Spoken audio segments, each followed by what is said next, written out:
Hi everyone, it's Dr. Evelyn, and this is a video about incorporating sources into your writing. Three main methods that we use for incorporating sources are quoting, paraphrasing, and summarizing. Quoting involves using the source's words directly, word for word. You use quotation marks to show that you're doing that. Choose to quote when your source says it better than you could, or when the way that they say it is important. Make sure that you cite quotes with in-text citations. Paraphrasing, on the other hand, is when you put a source's ideas into your own words in order to explain them. The wording needs to be significantly different, but retain the same meaning. Again, you're going to cite this because you are using somebody else's ideas and you want to avoid plagiarism. The third one is summarizing. Summarizing involves a very short overview of a source's points in just a sentence or two. Here's an example of quoting, and this example comes from your textbook, Empower. The next tier of deal is called a cash deal, quote, where the majority of the league falls, end quote, DePaula.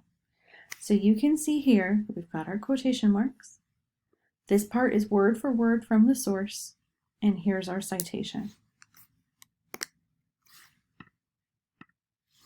Here's an example of paraphrasing. In 1998, Andrew Wakefield conducted research to see if there was a link between the measles, mumps, and rubella MMR vaccine and autism. But he did not conduct honest research because he tampered with the medical records of all 12 of his test subjects to make the connection between autism and the MMR vaccine seem stronger. Chan. Here's our citation, so we know that this part came from a source. It's in the student's own words, but it's still Chan's information, Chan's ideas that he explained. Here's our example of summarizing. Again, just a really quick overview of the point that the source makes.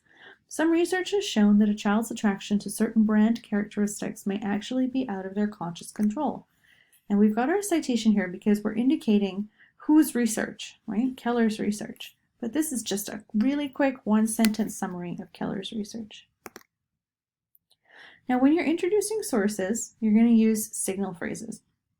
And you can signal to your reader that you are referring to a source, that you're introducing a source. So here's an example from something that I wrote.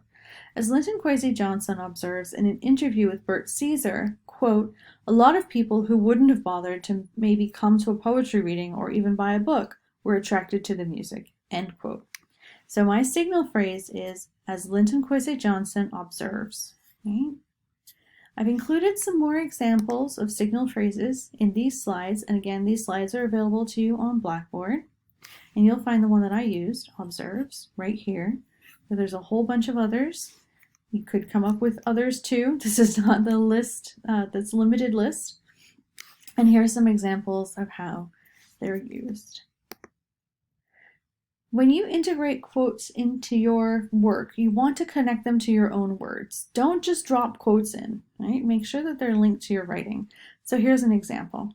They would jack shots that, quote, traditionalists would argue against, end quote, but after winning a national championship, quote, Chino Hills had proved its effectiveness in ways never seen before, end quote. So you can see that this student's words are, they would jack shots that, and, but after winning a national championship, and then they've interwoven quotes from their source so that it's really connected to their own writing. You also want to make sure that you're formatting long quotes correctly. Quotes that are more than 4 lines in your essay should be set an additional ½ an inch over from the margin, and you don't use the quotation marks around it. So let's take a look at the formatting of this. Here's an example. These are my words in where I introduce this quote, and then because it's a long quote, I've set it off by itself. Here's an additional ½ an inch. Note there are no quotation marks around the beginning and the end. And then I've got my citation. Another thing that you can do is modify quotes. Sometimes there's too much material in a quote and you don't need all of it, so you take some material out. You use ellipses, the 3 little dots, to show that some material has come out. And that's just practicing good research ethics. You can also use square brackets when you need to insert something. Usually we insert something just to clarify the sentence, make sure it has good flow, make sure it's readable. but you're not going to insert anything that changes the meaning. So if you look here at our example, you'll see that this writer has inserted we, and they have taken out some content in between here. LeVar has said, we aren't looking for an endorsement deal, we're looking for a true partner. That improves the readability. Here's an example that comes from one of the sample portfolios that you have access to on our Blackboard site. So this comes from a BSU student's work. And in this case, the student is doing their rhetorical analysis. And they're talking about a radio show.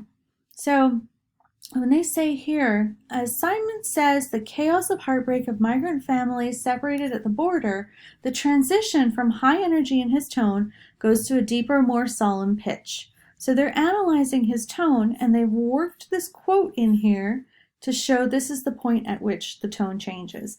As Simon says becomes the signal phrase. Let's look at this paragraph. Simon then states that a United States Senator, Kristen Gillibrand, was the first to directly call for the elimination of immigration and customs enforcement. This statement makes use of the rhetorical device ethos. So then the student gets into their analysis here of ethos, but their summary is Simon then states that a United States Senator, Kristen Gillibrand, was the first to directly call for the elimination of immigration and customs enforcement. That's just a nice quick summary of the point that this person made. So I hope that helps you incorporate sources into your writing successfully. Happy writing!